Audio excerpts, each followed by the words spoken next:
Hello everybody! In this video we will be looking at some of the do's and don'ts when talking about photographs in an exam.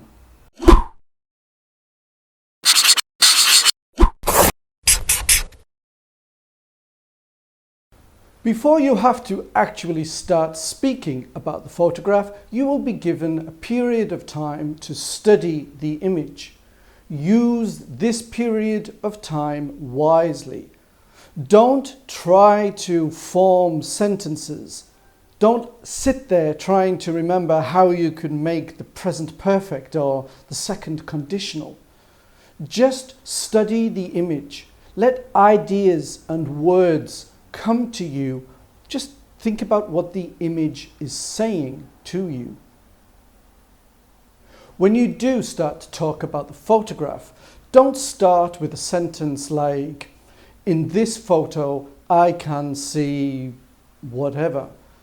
Because this sentence talks about you. It doesn't talk about the photograph. And immediately, you are narrowing your focus of attention to what you can see only.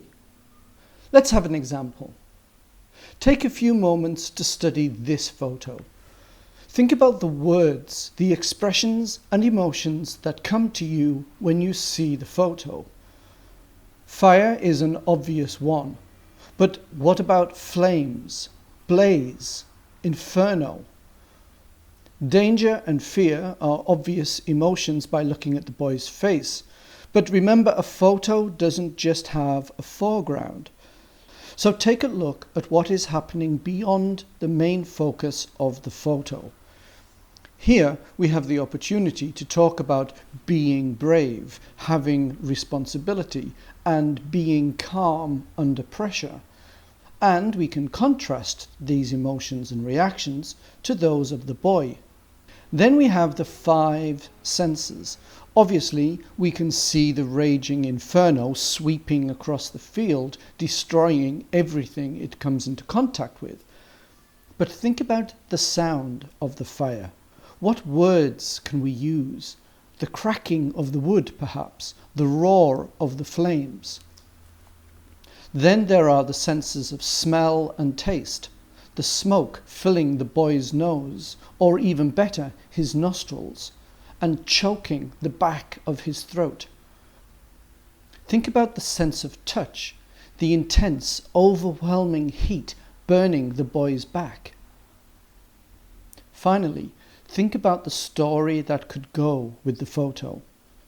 Maybe the boy started the fire. Maybe he is worried that he may have lost a loved one in the fire.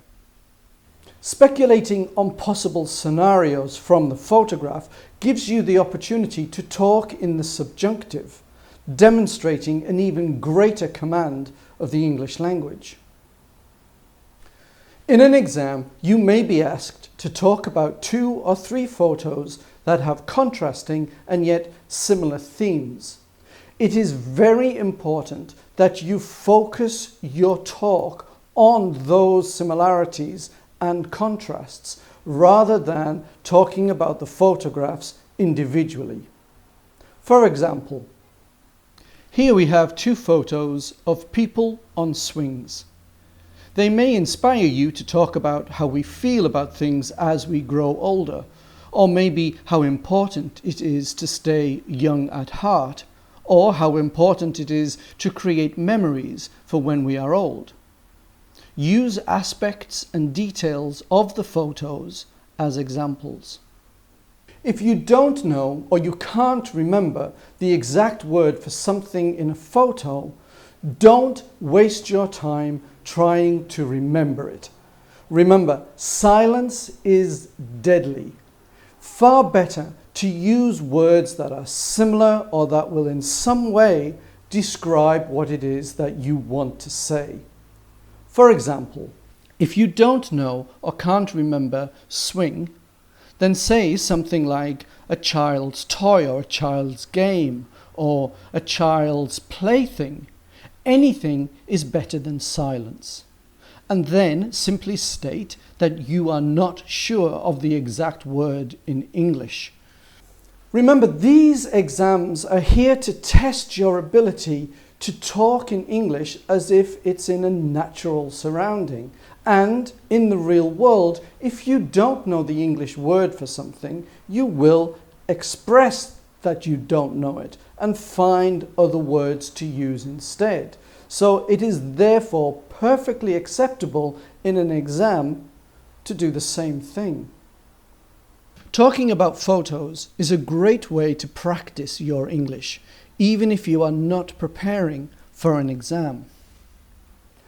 The benefits are even greater if you record yourself talking about the photo and then play it back while still looking at the photo.